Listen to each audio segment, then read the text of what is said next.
Did we just witness the most entertaining 10 minutes of CPL action? Into the wind. What a goal! What a goal! Shoma with the corner towards the near post, nodded away by Shaw. Henry picks it up. Henry into the area. Oh, there it is! Willie Akio's done it with 10 seconds to go. All right, Alex, so to kick off this week's episode of High Press, we are going to focus in on the power rankings. There was definitely some movement specifically from York United. Yeah, York kind of leads the way in terms of movers and shakers. They climb a bunch of spots all the way up into second place with a huge road victory. As for Cavalry, they are new leaders in the power rankings with a big road victory of their own against Ottawa, first ever win at TD Place. Meanwhile, because of that, Halifax drops pretty harshly to fourth after leading the way last week, but that's the way it goes sometimes, and Ottawa ditto drops to third. Moving along now to our match week in 60 seconds section. We are going to start at the top of the power rankings with Cavalry FC. Now, Alex, I want to ask you a simple question. Was that the most entertaining 10 minutes of football you've seen so far this season? Might have been up there, certainly, for the Canadian Premier League. I'd argue it could be, certainly to end a match of football. And it was just incredible resilience from Cavalry, I think, first and foremost, because Ottawa's at home. They've been good at home this year. They get the Luke Singh equalizer. By the way, what a goal that is. And, maybe it hasn't been talked about enough because Ottawa lost. But if we're looking at goal of the year candidates, keep that one in your back pocket. But it felt like when Singh scored, it felt like a draw was going to happen. Maybe an Ottawa late win with all the momentum. But for Cavalry just to keep at it, the game opened up, was back and forth, and then Cavalry just pounces at the end, 97th minute winner. You don't see many of those around. So it was just overall a great stretch to end the game. And I was just watching. I felt like I ran out of breath after, so I can't imagine what it was like to be in the stadium or to be on the pitch because that was the sort of end to a game it was. The Cavs are definitely thriving at the moment. They're on a 3-game winning streak for the second time this season. A big part of that is the new signing of the hometown boy. I know we've talked about it a couple times, but William Akio has now scored 5 goals in 7 appearances in less than 350 minutes. What an acquisition he's been. Is it too late for him to win a golden boot?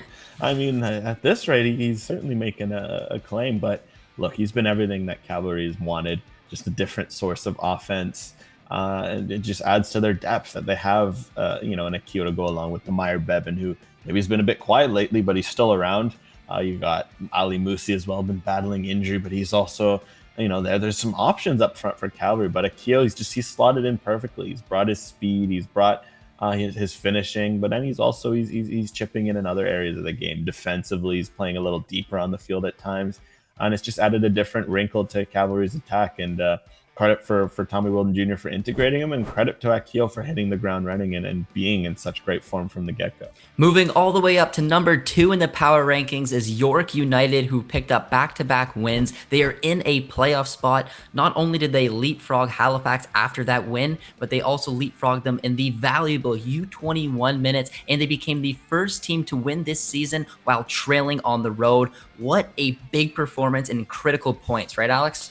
It was just the sort of win that York desperately needed at this stage, especially they kind of have that extra game around everyone. So the fact they went in and you go to Halifax, tough place to play. They get 6 points on them on the year, because of course you have to remember they won 3-0 earlier this year in Halifax. And it's just the resilience, because it felt like after that first half they were done and dusted. Halifax was all over them. But then Adisa Di Rosario, the U21, showing that, hey, these U21 minutes, they can also help contribute.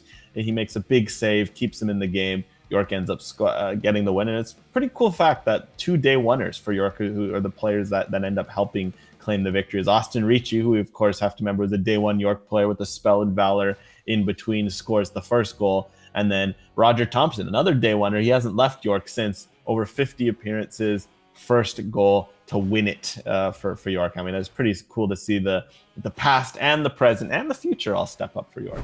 Atletico Ottawa dropped from number 2 to number 3 in the power rankings this week. They dropped points in now 3 straight home games after winning the previous 5 on the bounce. Were they a little too cautious this game, Alex? And what about that Sam Salter miss? Yeah, that Salter miss kind of summed up Ottawa's day. It felt like it wasn't the worst miss in the world, but it felt like in moments where Ottawa could take advantage of the game, they didn't. And that was the difference. And that's kind of where the idea of them being a bit too cautious kind of comes up, because look, You're playing two of the top teams at home back-to-back weeks. Forge last week, now Cavalry. 2 draws is not a bad result, but also against teams like that, sometimes you kind of have to go for it at home. Especially if you want to win a title. And I just wonder if perhaps that opened them up to make maybe some mistakes that they didn't need to, like on the first goal.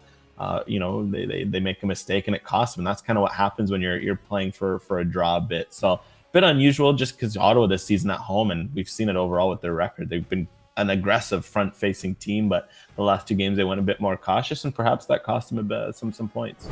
4th place in the power rankings is Halifax Wanderers, and they've been so much fun to watch this season. From the fans, their coach, the new players that have been coming in, they've been playing with a swagger, Alex, but this was a huge loss for them at home against York. And on top of it, not only did we mention that York have leapfrogged them into a playoff spot, but right now with the U21 minutes, Halifax is in dead last. Well, it's been the storyline that's dominated the CPL for the last few months. Can York get the U21 minutes? So it only feels fair that now that Halifax has kind of taken up that mantle to dive in, because it's a huge concern. Now with this, they will need to average 142 minutes across their next 6 games of U21 minutes. And now the fact that they're also going to be chasing a playoff spot as they've dropped out with this latest result, that's huge. And especially you look that none of their options have played more than 600 minutes. Thiago Coimbra's played 494. Thomas Geraldo's played 579. Armin Wilson's only played 73, because they're going to need at least 2 of those guys playing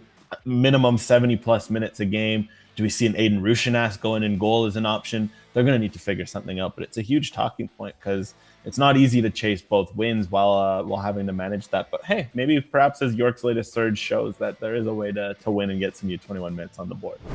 In 5th place, we have Forge FC, who pick up a massive road win and snap a 4-game winless run. It was mostly due to Wubens Pasillas picking up a much-needed hat trick. And Alex, if they can get Pasillas and Campbell firing leading into the playoffs, that's going to be crucial for them. Yeah, it was a typical Forge performance that we haven't maybe seen a lot of as of late. It was, just ruthless. It was efficient. It was strong defensively. It was get the job done in the box. And it's much needed for Pasillas. He'd been underperforming his XG. Now he is overperforming his XG, but he's a good finisher. We've seen that. He's scored a lot of goals in this league. So it's good to see him find this sort of form, well-taken hat trick. And for Forge, just use this as a momentum builder because they have the game of their season coming up this week. A bit more on that shortly. And any sort of form will help going into that. Pacific FC remains 6th place in the power rankings, but they pulled off an important win, snatching that late winner, snapping a 3-game losing streak and a 4-game winless run at home. Once again, it is Saluf who rescues it. He's been absolutely incredible this season coming off the bench. Look, I mean, we debated this a few weeks ago, super sub or not. James Merriman has stuck super sub, and since then, Saluf's got more goal contributions off the bench, so it's working. And that we knew, but what was important were 2 things. It was defensively, Pacific only allowed 1 goal, so they ticked that box. And it was offensively, get some of their names going. And in fact, Nigel Reed hadn't scored in a while. He scores, great to see. Manny Aparicio gets another goal contribution. That's what you kind of want to see from this Pacific offense. So good all-around performance from them. Now they'll need to build off this. Towards the bottom in 7th place in the power rankings, we have Vancouver FC. And Vancouver got forged. I'm not going to lie, it was just too sloppy at both ends, despite putting in a bit of a solid performance. But Alex, I got to ask you a question. What are they going to do with Diaz? Yeah, it's going to be something to watch over the last few games because, look, Diaz had a great start. Got his 2 goals in 2 games, but he hasn't scored since. And it's just, normally maybe you let him work through this, but you've got Sean Hundal burning a bit of a hole on the bench. And we talked about it a bit last week, but for Diaz, it's something where he just looks off. He missed a couple of chances that maybe you'd expect him to put on frame or even put on the back of the net at his top form. For Vancouver, might it be worth benching him, getting that motivation up, getting that fire up?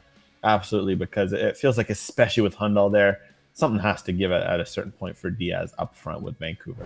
Once again, in dead last 8th place in the power rankings, we have Valor FC. They showed good character to fight back in this match, but once again, they get punished late on and show that they just simply cannot win on the road. Yeah, it kind of feels like the story of Valor's season, really. I mean, it was good to see them score in open play. Matteo de Brienne, shout out to that. But, their forwards continue to struggle to score. I mean, it's a left back who got moved up the field who has to get the goal. Even defensively, just sloppy. Moments, very unfortunate on the second goal, but those are just, the first one was a lot of ball watching. And then, yeah, just on the road, you have to be able to go out and pick up points, pick up wins. Pacific Way is never easy, don't get me wrong. But as we mentioned, they'd lost their last 3 at home. Maybe that's something we'd expect to go surprise. So unfortunately, it was one for Valor where it's just been a lot of games like this across the course of a season. That's always going to be tough to make the playoffs. It's now time to take a look at the Tony Bet match of the week in our look ahead between Forge FC and Cavalry FC. And the storyline for me, Alex, in this one is this the final opportunity for Forge to get their title hopes back on track. Will we see the champions step up? Yeah, it's going to be a huge storyline to watch because, as we know with this Forge team, they typically do their best in the big moments and when the lights are shining the brightest. And I don't think it gets much better than this for them. They're playing the leaders who are 4 points ahead of them. The team that they've had so much history with, Cavalry, at Tim Hortons Field. It's a Saturday night. Like, what more could you want in terms of just drama? Go out there, and we'll see what shows up. I think for sure, based on what we've seen of Cavalry, they're going to show up. They've had some, they're yet to lose this year against Forge, and so can Forge come in and respond? That's something we'll be watching here. Well, one thing is for sure, Forge will definitely be looking to get revenge on Cavalry after that 3-0 loss to them. Now, fun fact here for our stat to watch is the Cavs' 3-0 win over Forge, which is the second time that Forge has ever lost by more than 2 goals in the Canadian Premier League. The first one was a 4-0 dead rubber match against York. So, Alex, can the Cavs build on this? Yeah, and for context, that York game was back in 2019. It was something that shocked me too, but Forge doesn't lose big very often. They're something, even on their worst, they find a way to make things close, to keep things competitive. So the fact that Cavalry ran away with the game, it was a big surprise because you just don't see that from Forge. So I think that's going to be something to watch. Can Forge respond? We know how Forge likes to respond from those sorts of moments of adversity, to forget about it, move on. But for Cavalry, build off that. As we know, this has always been a competitive fixture, one that's very tightly contested. So any sort of margins you can gain can go a long way. So if they could build off this, like, look, we kind of got your number this season, like, go prove it again. I think that would go a long way towards Cavalry's title hopes. Small margins will definitely come through in this match, and we got to take a look now at the tactic to watch and how one team could potentially get the advantage on the other. And I want to focus in on a little bit on Forge FC because a big trend recently has been a box midfield and how different teams utilize that box midfield. So, Alex, if we're taking a look at Forge, if they're going to play in the box, do you think that's probably going to be an option for them, or do you think they might go with that 3-5-2? I think it's something to consider because they've loved the box and they've used it and had some success with it. But also, last time they played Cavalry kind of went box for box. Like, they're like, all right, we'll match the box. And Cavalry ended up winning that duel quite handily. So I wonder if you're Forge, do you look at that and be like, okay, let's surprise and go back? And I think the big thing to watch is they played a 3-5-2 this weekend against Vancouver, and it worked very well. They just had a good balance. They had a lot of width as well, which is going to be key because Cavalry last time they were very front heavy and Forge just didn't have the width to expose Cavalry. So 3-5-2 could make sense because you're still good in the midfield. You got 3 there, you got 3 at the back as well. You can get your 2 strikers on the field, so Passius and Campbell can get a chance to work, and then you get the width as well of the wing back. So I'd say the 3-5-2 would make a lot of sense, but if Forge comes out with the 4, look for them to maybe tweak, maybe go for a bit of a 4-4-2 instead of a the kind of 3-4-3 box they've gone for to kind of maybe not expose themselves as much in wide areas as they did in that last meeting. Now, to end off the episode, it is time for our burning question. Alex, it's pretty straightforward. I assume you might know what it is, but is this going to be the year that Cavalry win their first regular season title? Well, they'll certainly there'll be contention about the last thing you mentioned because in 2019 they did go out and win both the spring and fall seasons. But look, there was no trophy at the time. It was the final or bust, and it ended up being bust. So for Cavalry, not only is this a chance to go out and get some silverware, get that CONCACAF Champions Cup spot, this is a chance to prove that, look, 2019 they felt they wanted a trophy. This is a chance to go out and get that trophy that's now there. It's now rightfully, I think that was first and foremost a great decision to bring in this trophy. So for Cavalry, absolutely, you can see with the way they're playing, and I do think they get it done. But and I think that motivation is a big reason why. Unfortunately, that is all the time we have for in this episode of High Press. I really hope you all enjoyed it, and if you want the opportunity to win the latest edition of Derby Magazine, find OneSoccer on social media, reach out to us, and let us know if you think this is a season that Cavalry FC will win their very first regular season title. We will pick a winner at random, so best of luck everyone, and be sure to tune in for next week's update.